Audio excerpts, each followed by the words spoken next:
ज्ञान नहीं रहेगा। अब संग से काम की उत्पत्ति हो गई,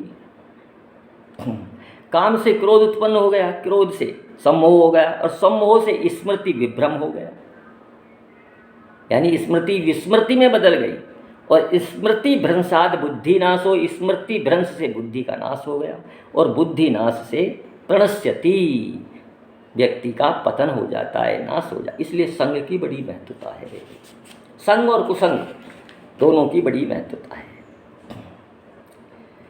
तो ये बड़ी दुखी रहती थी और दुखी रहकर बड़ी हुई, इसी समय गुजरता गया, बड़ी हो गई। बड़ी होने के बाद में शादी योग्य हो गई। माता पिता ने इसको शादी पक्की कर दी, शादी तय कर दी। अब चूंकि निम्न कुल में थी, उस जैसे ही आचार विचार थे, उस जैसा ही रहन सहन था, तो उसके अनुसार जब इसकी शादी तय हुई, बारात की सत्कार के लिए, तो बच्चा बच्चे खाते थे, मांस भी खाते थे, मदिरा भी पीते थे। उस कुल में इसका जन्म हुआ, तो उसी तरह की जिस कुल में जैसी परंपरा होती है, उस कुल के अनुसार बारातियों के सत्कार के लिए काफ़ी पशु एकत्रित कर कर इसके माता पिता ने इनके घर में बांध दिए। अब वो बेचारे पति, वो पशु जो दुख पा रहे थे, उनको देखकर ये अपनी माँ से कहने लगी कि हे माँ, ये क्यों बांध रखे हैं इतने सारे पशु आज? स्वाभाविक जिज्ञासा होती है, क्योंकि बारातियों के लिए तो काफ़ी पशु चाहिए, काफ़ी बाराती आएंगे, तो घर में तो कम पशु थे, अब ज़्यादा पशु लाकर बांधे, या तो खरीद कर लाकर बांधे, या ऐसे मांग कर लाकर बांधे, क्यों बांधे? तो ये शंका इसके दिमाग में थी। माँ से पूछा कि माँ, ये पशु क्यों बांध रखे हैं? तो माँ सहज स्वभाव से बोली कि बेटी, तेरी कल बारात आएगी, उसकी आदर सत्कार के लिए पशु बांधे। पशु के आदर सत्कार करें? नहीं, इसको, इनको मारेंगे, इनको मांस बनाएंगे और उनको बनाकर उनको खिलाएंगे। तो ये कांप गई, थर्रा गई। ओहो, इतने जीवों का कष्ट मेरे कारण, मूल जो कारण मैं रहूँगी, इतने जीवों को कष्ट इसके कारण मिलेगा, मेरे कारण मिलेगा। और ये घबरा गई, बोली नहीं कुछ, चुपचाप संध्या के समय में रात को सो गई। अब नींद नहीं आई इसको, उसी चिंता में क्या किया जाए। अब इसने क्या किया, बाहर आकर उन पशुओं को सबको खोल दिया, बंधन मुक्त कर दिया, सब भाग गए, और ये खुद भी घर को छोड़कर चल दी।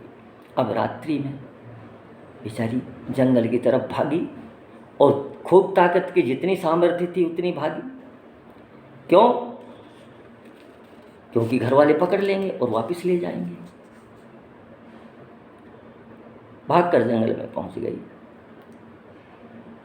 और जंगल में उस जगह पहुंच गई जो घर वालों से दूर, जहां घर वालों की पहुंच के बाहर। अब वहां जंगल में जाकर ऋषि मुनियों के आश्रम इसने देखे। अब चूंकि इसको ग्लानि थी कि नीच जाति में जन्म हुआ है, ऋषि तो बहुत पवित्र होते हैं, मुनि तो बहुत पवित्र होते हैं, भगवान के प्यारे तो बहुत पवित्र होते हैं, तेरे में ऐसी पवित्रता है नहीं, तेरे को रखेंगे नहीं। इसलिए ये छुपकर रहने लगी,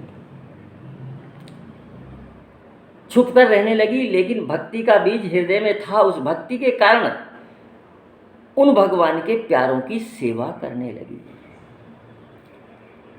उन भगवान के प्यारों की। अब सेवा, जो सेवा करने का इच्छुक होता है वो सेवा स्वयं ढूंढ लेता है, किसी को बताने की आवश्यकता नहीं कि ऋषि लोग, मुनि लोग, संत लोग जब बताएंगे तब सेवा करेंगे। अब एक भय था इसके कि मैं नीच जाति की हूँ, इसलिए इनके सन्मुख नहीं जा सकती, अब सेवा कैसे की जाए। तो जिसकी रुचि, जिस सेवक की रुचि सेवा करने में होती है, वो सेवा ढूंढ लेता है। जैसा आपने कथा सुनी होगी, हनुमान जी ने चुटकी बजाने की सेवा तलाश कर ली, कोई सेवा बाकी नहीं छोड़ी। उन्होंने, सभी ने, जिन्होंने मंत्रणा की थी, सारी सेवा बांट ली, लेकिन हनुमान जी को कोई सेवा नहीं छोड़ी। लेकिन सेवा में रुचि थी, स्वामी के दास थे, सेवक थे, इसलिए सेवा ढूंढ ली। तो इसने भी सेवा क्या ढूंढी कि प्रातःकाल जल्दी खड़ी होकर ऋषि जिस मार्ग से स्नान करने जाते थे, शौच करने जाते थे, और भी जिस मार्ग से जाते आते थे, उस मार्ग को झाड़ना, बुहारना, उसके कंकर, कांटे इत्यादि हटा देना, उसको साफ सुथरा रखना। दूसरा, साफ सुथरा कर कर प्रातःकाल जल्दी ही ऋषियों के जागने से पहले ही जो ऋषि अपना प्रसादी बनाते थे, भोजन बनाते थे, लकड़ियों की आवश्यकता रहती थी तो जाकर लकड़ियों के गट्ठर लाकर चुपचाप उन ऋषियों की कोठरी के बाहर जहाँ भोजन बनता था रख दिया करती थी और ये सेवा करती रही, काफ़ी दिन तक सेवा करती रही। अब सेवा करते करते इसको काफ़ी समय गुजर गया।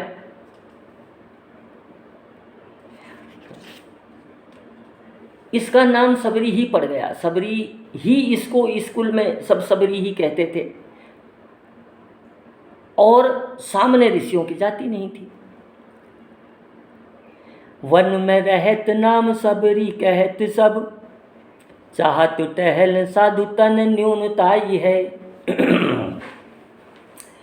अरे वन में रहत नाम सबरी कहत सब, चाहत टहल साधु तन न्यूनताई है।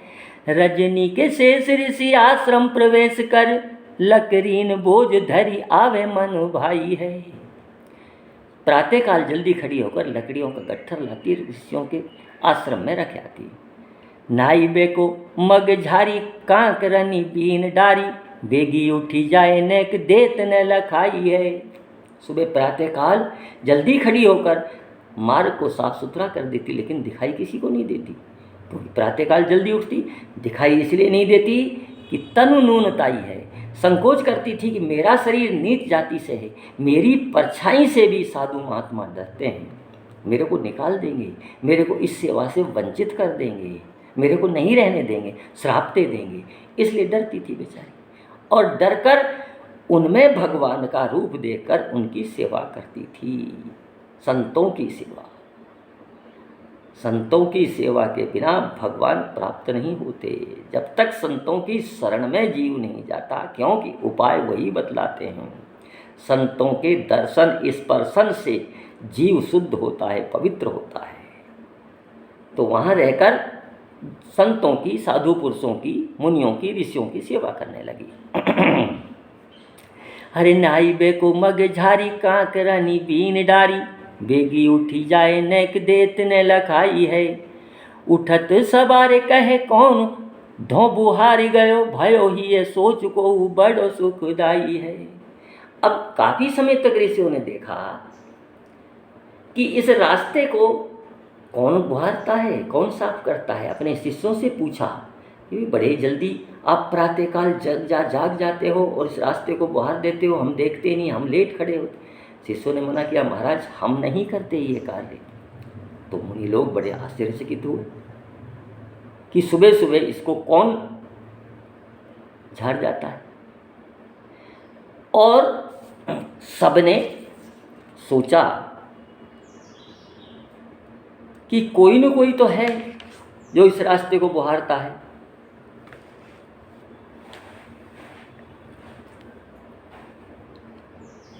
इसलिए इसका पता लगाना चाहिए कि कौन है जो दिखाई देता नहीं, नहीं हम कहते हैं सेवा करने के लिए, और फिर भी रास्ते को बुहार जाता है।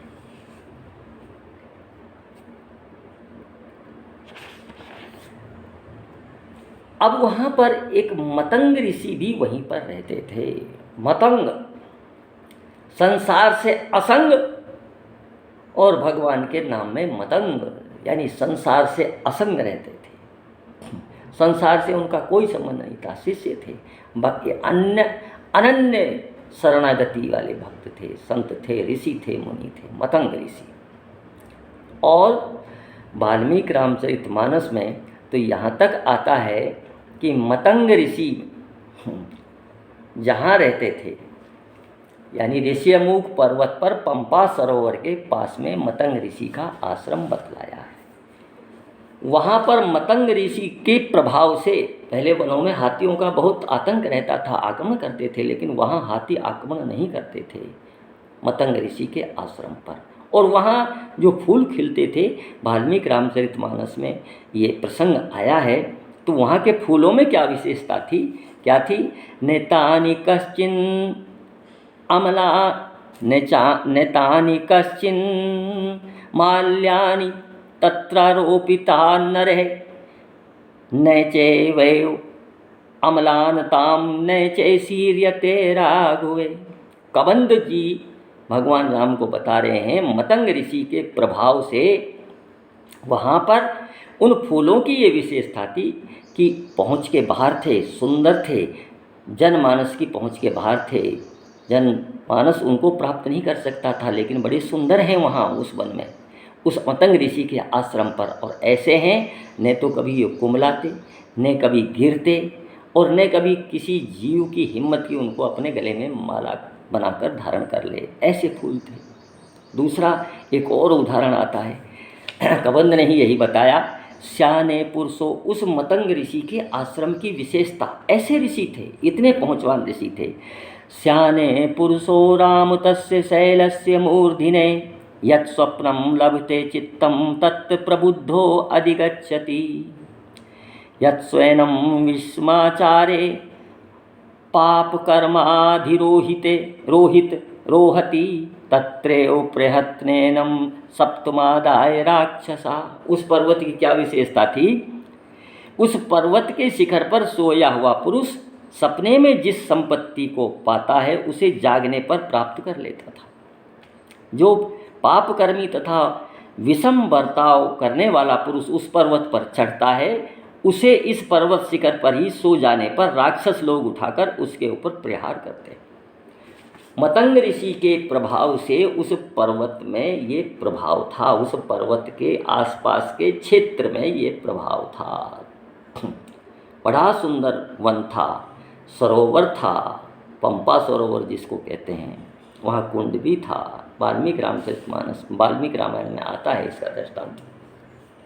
ये सब मतंग ऋषि की ही विशेषता थी, जहाँ पर गाय और सिंह साथ साथ पानी पीते थे, कोई बैर भाव नहीं था, पुष्प फल सब लदे हुए थे, पुष्प फल सब लदे हुए थे, और मतंग ऋषि अनन्य भाव से भगवान की शरण से, और कोई उनका था ही नहीं, सिर्फ भगवान में मस्त रहते थे। अब उन्होंने देखा कि प्रतिदिन इस रास्ते को झाड़ना बुहारना कौन है जो ऐसा करता है। तो भक्तमाल में भक्त नाभाजी ने वर्णन किया है, बेढ़ैया संग वे मतंग रस रंग भरे धरे देख बोझ कहो कौन चोर आयो है। हर बेढ़ैया संग वे मतंग रस रंग भरे धरे देख बोझ कहो कौन चोर आयो है। बेढ़ई यानी मतंग जी ऋषि असंग संसार से असंग थे पूरी तरह से, और भगवान के रस में भरे हुए थे। भगवान के अलावा और कोई उनको जपने का कोई कार्य था ही नहीं, भगवान को ही जपते थे। बेढ़ई असंग वे मतंग रस रंग भरे धरे देख बोझ कहो कौन चोर। जब गट्ठर को, लकड़ियों के गट्ठर को देखते थे, देखा तो शिष्यों से कहा कि ये कौन चोर है जो दिखाई देता नहीं और अपना काम कर जाता है। अब चोर क्यों कहा? चोर का तात्पर्य है बिना पूछे, बिना कहे, बिना हमारी इच्छा के हमारी सेवा को चुराता है। हम खुद स्वयं जाकर वन से लकड़ी लाएं, शिष्य लाएं, प्रसादी बनाएं, भगवान को भोग लगाएं, अब उसकी चोरी करता है। सेवक व्यक्ति भगवान का, भक्त व्यक्ति भगवान की सेवा, अपनी सेवा किसी से नहीं कराना चाहता। वो खुद ही भगवान की भी सेवा और अपने शरीर का पालन खुद ही करता है। अब बिना बताए, बिना कहे, ये कौन चोर है जो हमारी सेवा कर रहा है, जो हमारी सेवकाई को चुराता है, यानी हमारी सेवा को चुरा रहा है। बड़ैया संग वे मतंग रस रंग भरे देख बोझ कहो कौन चोर आयो है। करे नित्य चोरिया हो गहो वाही एक दिन बिना पाए प्रीतवा की मन भर मायो है। उसको शिष्यों से बोले, उसको देखो, पकड़ो भाई, मेरे मन में उससे मिलने की बड़ी व्याकुलता है। मेरा मन भ्रमित हो गया कि ऐसा सेवक, ऐसा स्वामी का दास कौन है। तो शिष्यों ने कहा, गुरुजी निश्चित रूप से हम पकड़ेंगे। अब शिष्यों ने एक दिन विचार किया कि बारी बारी से सब पहरा लगाते हैं और देखते हैं कौन आता है। तो बैठे निसी चौकी देत शिष्य सब सावधान, आई गई लहे कपितनु, आई गई गही लही कपितनु नायो है। अरे बैठे निसी चौकी देत शिष्य सब सावधान, आए गई लही कपितनु नायो है। देखती ही ऋषि जल धारा बही नैनन ते बैनन, सो कहो जात कहाँ कछु पायो है। शिष्य जब चारों तरफ पहरा लगाकर बैठ गए तो बेचारी, इसका नित्य का नियम था, प्रातःकाल उठकर अंधेरे अंधेरे में लकड़ी काटना, लकड़ी काटकर दिन में लकड़ी काटना, सुबह उनको इकट्ठी कर कर भर कर ऋषियों के आश्रम पे ला देना। अब वो लेकर आई तो शिष्यों ने एकदम पकड़ लिया, पकड़ा गया छू। अब उनको देखकर कांप गई, थर्रा गई। क्यों घबरा गई? कि अब ये तेरे को निश्चित रूप से यहाँ से निष्कासित कर देंगे। अब इनको पता चल गया, क्योंकि नीची जाति का होने से उसको डर भय व्याप्त हो गया। उस जाति की, जिस जाति की छाया से भी तपस्वी लोग परहेज करते थे, उस जाति की सेवा कैसे ले सकते हैं। इसलिए इसको सेवा छीनने का बड़ा भय लगा। निकलने से ज़्यादा भय सेवा छीनने का लगा कि ये सेवा छिन जाएगी। अब देखिए कितनी सेवा करती थी, खाने पीने को किसी से नहीं लेना, कैसे कंदमूल फल खाकर गुजारा करती थी। सेवा संतों की करती थी, ऋषियों की करती थी, तपस्वियों की करती थी, और सिर्फ भय क्या, सेवा छिन जाएगी। अब डरकर कांपकर उस लकड़ियों के गट्ठर को पटक कर चुपचाप निजी गर्दन कर कर खड़ी हो गई और भय के मारे कांपने लगी।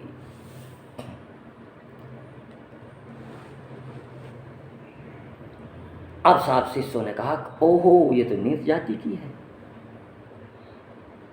गुरु को बुलाकर लाओ। मतंग ऋषि को बुलाया गया। मतंग ऋषि ने देखा तो मतंग ऋषि थे।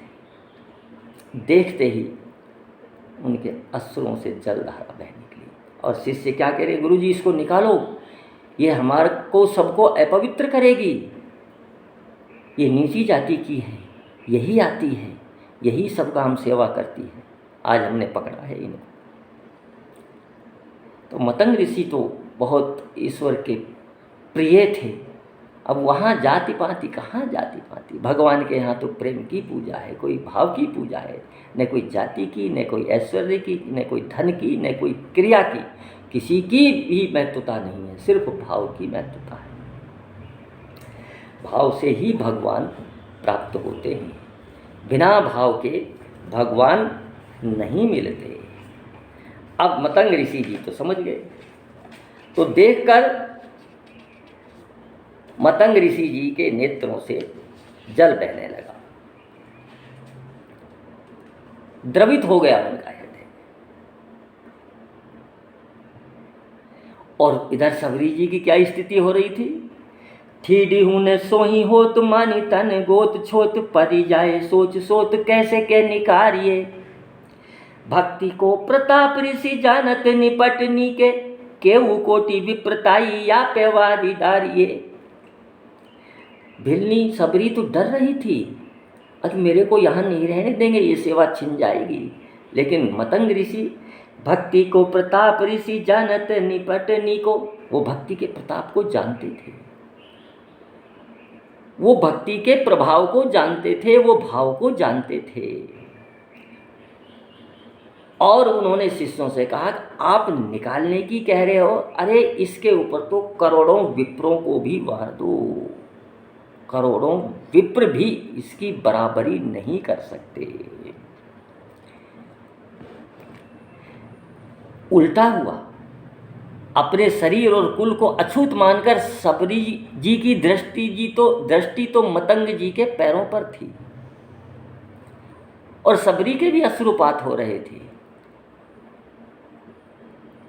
उसकी ऐसी दशा देखकर मतंग जी मन में सोचने लगे, अपने को पवित्र समझकर ये चिंता के अपने को अपवित्र समझकर ये चिंता के प्रवाह में पड़ी है, इसे कैसे निकाला जाए, इसका सोच कैसे दूर किया जाए। शिष्य भी कह रहे थे कि निकालो इनको, लेकिन मतंग जी भगवत भक्ति के प्रभाव को जानते थे। वे सोच विचार कर अपने शिष्यों से बोले, सबरी को अपने आश्रम में ही एक पर्णकुटी में रहने के लिए जगह दो। बोले, अरे महाराज ये तो अशुद्ध है, अछूत है, इसको कैसे। तो मतंग ऋषि ने कहा, आप इतने समय से मेरे साथ हैं, लेकिन मैंने जो आपको शिक्षा दी, मैंने आपको जो संगति दी, उसका प्रभाव आपके ऊपर नहीं पड़ा। भगवान जाति पाति नहीं पूछते, भगवान क्रिया विधि नहीं देखते, भगवान तो भाव को देखते हैं। जप तप तीर्थ दान व्रत जोग यज्ञ आचार, भगवत भक्ति अनन्य बिन जीव भ्रमत संसार। कितनी ही क्रिया विधि कर लो, कितनी चतुराई कर लो, कितनी पवित्रता से रह लो, जब तक भाव आपके नहीं बनेंगे भगवान प्रसन्न नहीं होंगे। क्योंकि शास्त्रों में, ग्रंथों में, संतों से उदाहरण देखने को मिलते हैं। क्या देखने को मिलते हैं? व्याधस्य आचरणम ध्रुवस्य चेवयो विद्या गजेन्द्रस्य का। वाल्मीकि का क्या आचरण था, क्या आचरण किए वाल्मीकि जी ने, और ध्रुव की उम्र क्या थी, और गजेंद्र ने कौन से शास्त्र पढ़े थे, कौन से वेद पढ़े थे जो भगवान मिल गए। व्याधस्य आचरणम ध्रुवस्य चेवयो विद्या गजेन्द्रस्य को, कुब्जाया किम नाम रूपम अधिकम किम तत्सुदाम्नो धनम। और कुब्जा के पास कौन सा रूप था, कौन सी सुंदरता थी, और सुदामा जी के पास में कौन सा धन था। वंश को विदुरस्य यादव पते रुग्रस्य किम पौरुषम। और विदुर जी का क्या वंश था, वो तो दासी पुत्र थे। और उग्रसेन का क्या पौरुष था, कायर की तरह पड़े हुए थे। क्या पुरुषार्थ क्या था। भक्त्या तुष्यन्ति केवलम नैच गुणै भक्ति प्रियो राघवे। अरे शिष्यों, भगवान केवल भक्ति से ही तुष्ट होते हैं, संतुष्ट होते हैं, तृप्त होते हैं, प्रसन्न होते हैं, और कोई उपाय है ही नहीं।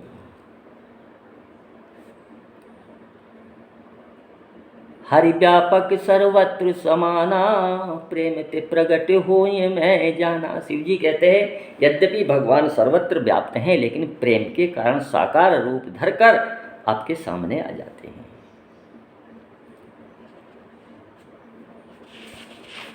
भाव के भूखे हैं भगवान, भाव के भूखे हैं भगवान, प्रेम रस पीते हैं भगवान। अरे भक्त प्रेम के कारण वो तो करते चरित अपार, भाव के भूखे हैं भगवान, प्रेम रस पीते हैं भगवान। भगवान स्वयं कहते हैं, मुझको गीता में कहते हैं, पत्र पुष्प फल जल जो भी कुछ भक्त भाव से अर्पण करता है, मैं बड़े प्रेम से उसको पाता। भाव का भूखा हूँ मैं और भाव ही बस सार है। भगवान के यहाँ भाव की ही महत्वता है, किसी तरह की आडंबर की, कोई क्रिया विधि की, कोई धन की, कोई ऐश्वर्य की, कोई दिखावेपन की कोई आवश्यकता नहीं। भाव का भूखा हूँ मैं और भाव ही बस सार है। भाव से जो मुझको भजे तो भव से बेड़ा पार है। हर भाव के बिन सब कुछ भी दे डाले तो मैं लेता नहीं, और भाव से एक पुष्प भी देता मुझे स्वीकार है। भाव से सुनी पुकारे मुझ तलक आती नहीं। मन में कुछ और है, पुकार जिज्ञा से रहे हैं, मैं दीन हूँ, मैं आपकी शरण में हूँ, और मन में कुछ और चल रहा है। कितना ही पुकारो, भगवान ध्यान नहीं देते। मन से भगवान के यहाँ विपरीत रीति है। संसार की समस्त वस्तुएं चिंतन करने से नहीं मिलती, क्रिया करने से, कर्म करने से मिलती है। कर्म प्रधान विश्व कर रखा, इस विश्व में कर्म प्रधान है, लेकिन भगवान क्या नहीं है। भगवान के यहाँ चिंतन करने से ही, जब तक मन का संबंध भगवान से नहीं बना लोगे, मन में भगवान को, इस हृदय में भगवान को नहीं बैठा लोगे, तब तक भगवान नहीं मिलेंगे, भगवान प्राप्त नहीं हो सकेंगे। कितना ही पुकारो, लेकिन अंतर मन से जो पुकारोगे तो भगवान तुरंत सुनेंगे। भाव से सुनी पुकारे मुझ तलक आती नहीं, किंतु भाव पूरित एक स्वर करता मुझे लाचार है। एक स्वर भी भाव से यदि पुकार दे तो मुझे लाचार आने को विवश कर देता है, और मैं भक्त के पास आता हूँ। अरे बांध लेते जन मुझे दृढ़ भाव की जंजीर से, इसीलिए इस भूमि पर होता मेरा अवतार है। भाव के कारण ही मैं इस पृथ्वी पर, मृत्यु लोक पर शरीर धारण कर कर आता हूँ, और कोई कारण नहीं है। और जितने भी कारण हैं, जितने भी कारण शास्त्रों ने बताए, वहाँ बैठे बैठे मैं पूरा कर सकता हूँ। तो इसलिए व्याधस्य आचरणम ध्रुवस्य च वयो विद्या गजेन्द्रस्य का। न आचरण दिखावटी, न वय, न विद्या, न रूप, न यौवन, न पौरुष, ये कुछ काम के नहीं है। भगवान के यहाँ केवल भाव है, दैन्यता, कार्पण्यता। जब तक दीनता, दीन बनकर दीन दयालु बिरद संभारी, उनका तो प्रण है कि दीन की रक्षा करते हैं, पर जीव दीन बने तब ना। जीव जब तक दीन नहीं बनेगा, तब तक कार्पण्यता, शरणागति, अनन्यता नहीं आएगी, तब तक भगवान द्रवित होने वाले नहीं हैं। तो मतंग जी ने कहा, अरे ऐसे करोड़ों ब्राह्मणों को भी इस एक भक्ता के पीछे वार दो, यानी वो भी इसकी बराबरी नहीं कर सकते। तुलसीदास जी कहते हैं, तुलसी भगत सुपच भलो, जपे रैन दिन राम, ऊंचो कुल के ही काम को, जहाँ ने हरि को नाम। ऐसा ऊंचा कुल भी किस काम का, जहाँ हरि का भजन नहीं हो, हरि का नाम नहीं।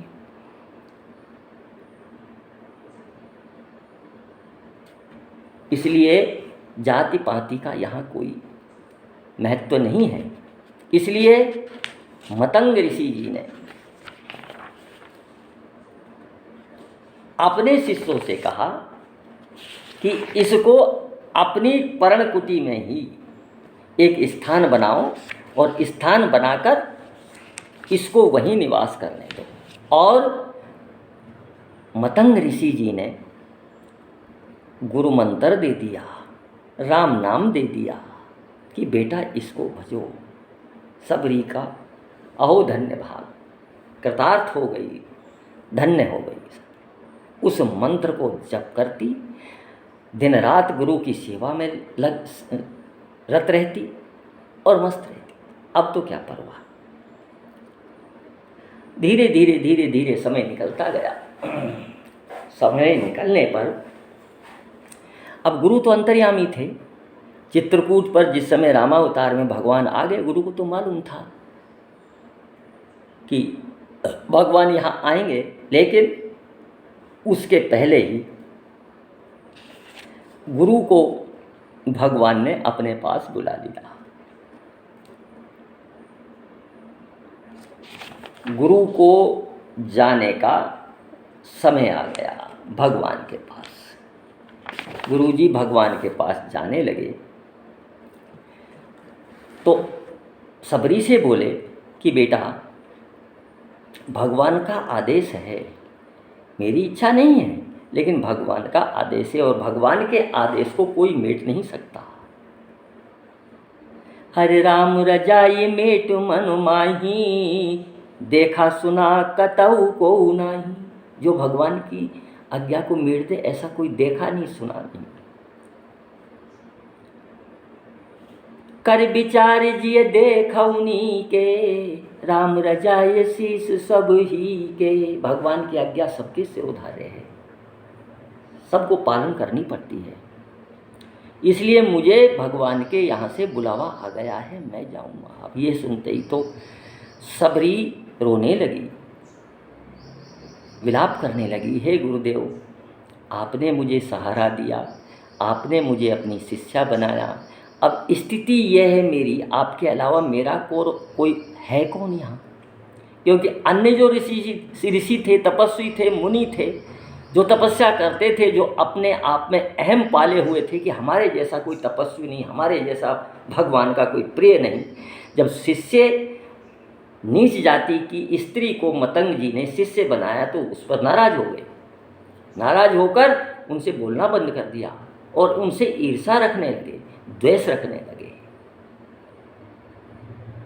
कई ग्रंथों में तो आता है कि कुंड था, पानी का सरोवर था, उसमें से पानी नहीं भरने देते थे। अब सबरी घबरा गई कि मैं क्या करूंगी महाराज आपके बिना। लेकिन गुरुजी ने सांत्वना दी, बेटा जाना सबको है, भगवान की इच्छा को कोई मेट नहीं सकता, मेरा बुलावा आया है। लेकिन मैं तेरे को एक बात कह रहा हूँ, घबराना नहीं। भगवान सब जगह, हर स्थान पर, हर समय पर, हर जीव के साथ रहते हैं। अनन्य भाव से जो जीव भजता है, भगवान उसको छोड़ते ही नहीं है। इसलिए भगवान ही तेरे सब कुछ हैं। भगवान का भजन करना, कहीं जाने की आवश्यकता नहीं है आपको, और भगवान आपके यहाँ, आपकी कुटिया में स्वयं आएंगे, तेरे पास चलकर आएंगे, तेरे को कहीं नहीं जाना। मतंग ऋषि जी बोले। अब भगवान की ऐसी कृपा थी, मतंग जी तो चले गए, अब बेचारी सबरी रह गई। अब वियोग में उसको बड़ा दुख सहना पड़ा। गुरु को वियोग ही ये दारुण ने शोक दियो, जियो नहीं जात तऊ राम आस लागी है। लेकिन आगे जाके नवदा भक्ति में आएगा, मंत्र जाप मम दृढ़ विश्वासा। गुरु ने ये मंत्र दिया कि आपको कहीं नहीं जाना, यहीं आएंगे, आपके पास चलकर आएंगे। इसको दृढ़ता से पकड़े रखा। विश्वास, बिन विश्वास भक्ति नहीं, तेहि बिन द्रवहीन राम। राम कृपा बिन सपनहु जीव न लह विश्राम। बिना विश्वास के भक्ति नहीं होती। गुरु के मंत्र पर पूर्ण विश्वास था, उस विश्वास से अड़ी रही, डटी रही, दृढ़तापूर्वक वहीं रही, कहीं नहीं गई। कितना ही अत्याचार हो जाए, कितने ही दुख पाऊं, लेकिन गुरु ने कहा है तो निश्चित रूप से होगा, टल नहीं सकता। ये दृढ़ विश्वास है, यही तो है। बिन विश्वास भक्ति नहीं, दृढ़ता, विश्वास जहाँ है वहीं भक्ति है। गुरु के वचन, गुरु के प्रति दृढ़ता। गुरु को वियोग ही ये दारुण ले शोक दियो, जियो नहीं जात तहु राम आस लागी है। लेकिन फिर भी राम आएंगे, ये आशा है। एक तो गुरु का वियोग, एक मुनि तपस्वियों का विरोध, सब डांटते, पानी नहीं भरने देते, बाहर निकलते तो छाया से भी दूर हट जाते। नाई बे की बाट निसी जाति ही तुम्हारी, सब भइयों या भारी ऋषि देखी व्यथा पागी है। एक बार क्या हुआ, रात्रि भर भगवान का जाकर इंतजार किया, मेरे प्रभु आएंगे। प्रतिदिन उसका यही व्यवहार था, रात्रि में देर से सोना, सुबह जल्दी जाग जाना, और उस रास्ते को झाड़ना, बुहारना, उस पर छिड़काव करना, और अश्रु गिराते हुए भगवान की याद करना, मेरे प्रभु स्यात आ जाएंगे। उस मार्ग की तरफ दिन भर अपने चातक जैसे नेत्रों को लगाए रखती थी, उधर ही एकटक देखती रहती थी। तो उस चक्कर में एक दिन रात्रि को सोई तो सुबह जल्दी खड़ी नहीं हो पाई, और अब स्नान करने कैसे जाए, चोरी छुपे जाती थी वो तो। अब चोरी छुपे गई, लेकिन संयोग ऐसा हुआ ऋषि एक आते हुए मिल गए और उनके पास से निकल गई। निकलते ही ऋषि को बड़ा क्रोध आया। छुयो गयो नेक कहूँ खीजत अनेक भांति, करी के विवेक गयो ज्ञान यह भागी है। नहाकर ऋषि आ रहा था, रास्ते में मिल गई, ये बेचारी लेट खड़ी हुई, अपने नहाने के लिए जा रही थी, पानी लेने जा रही थी। रास्ते में ऋषि से भेंट हो गई। ऋषि को बड़ा गुस्सा आया कि ये अछूत मेरे रास्ते में आ गई, और फिर ऋषि नहाकर जो आए थे दोबारा नहाने गए। अरे छुयो गयो नेक कहूँ खीजत अनेक भांति, करे के विवेक गयो न्याय यह भागी है। और ये बेचारी डर की वजह से भाग आई। अरे जल सोरुधिर भयो नाना क्रमी भरी गयो, नयो पायो सोच तो हु जाने ने या भागी है। अब ऋषि जब दोबारा नहाने गए उस कुंड में, उस सरोवर में, तो वो सरोवर सड़ गया, कृमि पड़ गए, उसका जल जो था वो लाल रक्त रुधिर वर्ण का हो गया। अब ऋषि को और परेशानी हो गई कि इसके कारण ऐसा हुआ है। ऐसा होता है जब जीव के हृदय में तप का अभिमान, घमंड हो जाता है कि मेरे जैसा कोई भगवान का भक्त नहीं है, तो उसको सारे और जो जीव हैं सब में द्रोण दिखाई देता है, अपने आप को ही श्रेष्ठ मानता है। तो उस मुनि ने सोचा कि इसके कारण पानी खराब हो गया, अब तो और भी दिक्कत हो गई।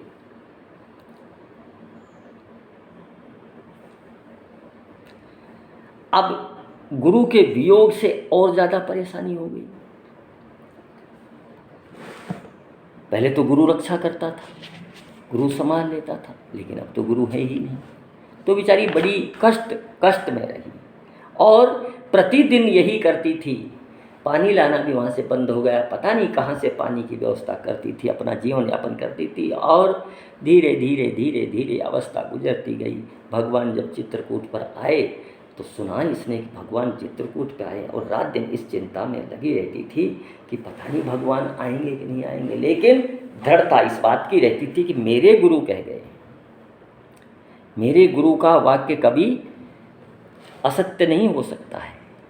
और विचार करती थी, अरे विचार करते करते रात को सोती थी, सुबह फिर खड़ी होती थी, फिर रास्ते को बुहारती थी, प्रतिदिन यही इसका, और दिन भर निहारती रहती थी, शाम को थक जाती थी और विचारती थी। अरे फिर भी इसके विचार ऐसा संत लोग बताते हैं। कहती थी भगवान को अनेक काम हैं, हो सकता है आज कोई काम हो गया, कल सुबह आएंगे। प्रतिदिन कितने दिन ऐसे गुजर गए। भगवान को मेरे अलावा कितने ही काम हैं, वो तो पूरे संसार को संभालते हैं। संसार की फिक्र है उनको, इसलिए आज नहीं आए, कोई बात नहीं, कल आएंगे। बाल सफ़ेद हो गए, इंद्रियां शिथिल हो गई, इंद्रियां जवाब देने लगी, शरीर दुर्बल हो गया, क्षीणकाय हो गया शरीर। लेकिन गुरु के मंत्र पर दृढ़ विश्वास कि आएंगे, आशा नहीं छोड़ी। इसी आशा से और दिन में वन में जाती, वन में जाकर कुछ जगह तो झूठे बेरों का वर्णन है, कुछ जगह ऐसा भी वर्णन आता है कि जो जिस वृक्ष के बेर मीठे होते थे उनको चखकर रख लेती थी और ले आती थी। लेकिन प्रेम में सब चलता है। प्रेम में भगवान, चाहे झूठन हो, चाहे कैसे ही साथ रहना पड़े, प्रेम में भगवान नहीं देखते। कृष्ण अवतार में भगवान के ग्वाल बाल जब संग जाते थे तो एक दिन एक ग्वाल के यहाँ से छाछ आई घर से, और उसमें मक्खन नहीं निकला हो, तो बड़ी स्वादिष्ट छाछ थी। एक घूंट उस ग्वाले ने ली और उसके भाव, अरे ये छाछ बड़ी सुंदर है, बड़ी स्वादिष्ट है,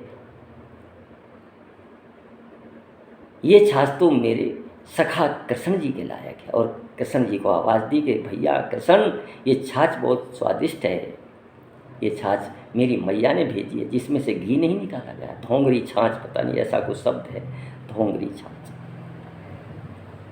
बिना घी निकली हुई छाछ।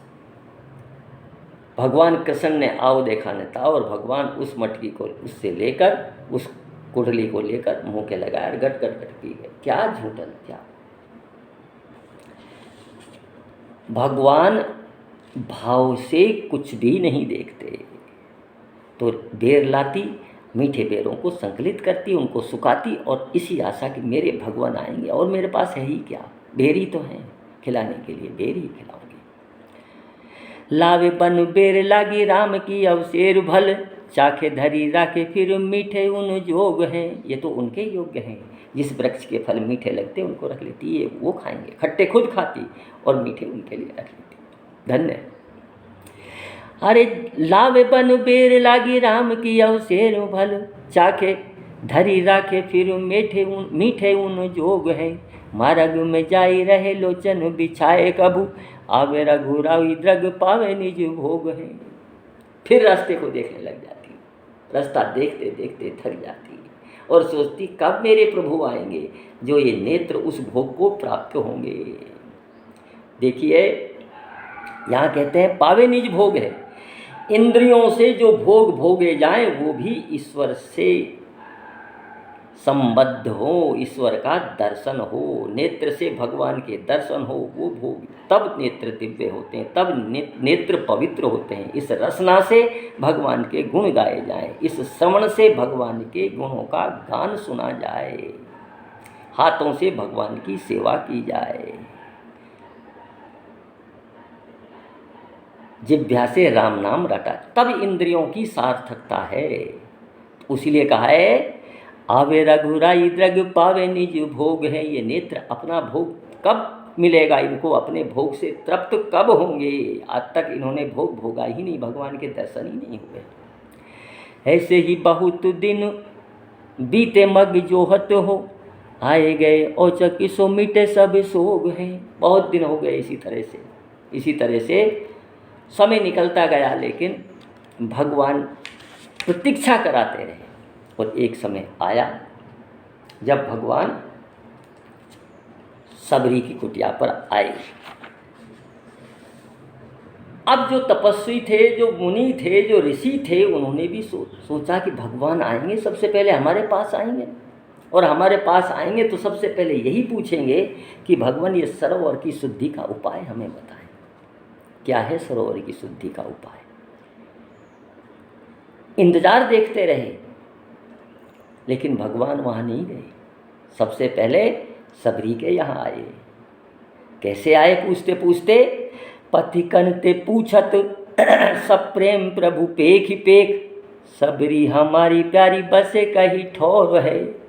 रास्ते वालों से, पथिकों से पूछते रहे, अरे भैया आपने सबरी को देखा है, कहाँ रहती है वो? तो पूछते क्यों, क्या बात है, क्यों मिलना चाहते हैं? तो भगवान कहते हैं पथिकन ते पूछत सब प्रेम प्रभु पेख पेख, सबरी हमारी प्यारी बसे के ही ठोर है। कौन वा को ग्राम यहाँ, कौन वा को नाम कहे, कौन वा को धाम, जासो काम एक मोर है। कहाँ है उसका घर, कहाँ उसका मकान है, किस जगह रहती है वो? पथिक पूछते आपको क्या करना है सबरी का? मुझे एक विशेष कार्य है उससे, मुझे एक काम है विशेष। वहाँ को धाम जासो काम एक मोर है। कौन घरी आइए जामे नैनन निहारी हो, मैं खइयों फल सुधा स्वाद सरिस अधीर है। वो क्षण कब आएगा? भगवान राम कहते हैं जब मैं नैनों से उस सबरी को, उस भक्ता को, उस मेरी माँ को निहारूंगा। रघुराज जे छिन बिलो कि न बिलोचन शोभोतत, पलक सम करन कल्प करो रहे। मुझे एक एक क्षण करोड़ों कल्पों के समान गुजर रहा है। तो पूछते पूछते पूछते पूछते सबरी का मकान पूछते पूछते भगवान नज़दीक आ रहे। अरे पूछ पूछ आए तहाँ सबरी स्थान जहाँ, कहाँ वे भाग्यवंती देखो द्रुग प्यासे हैं। पूछते पूछते आ गए और सबरी भी आई गई आश्रम में।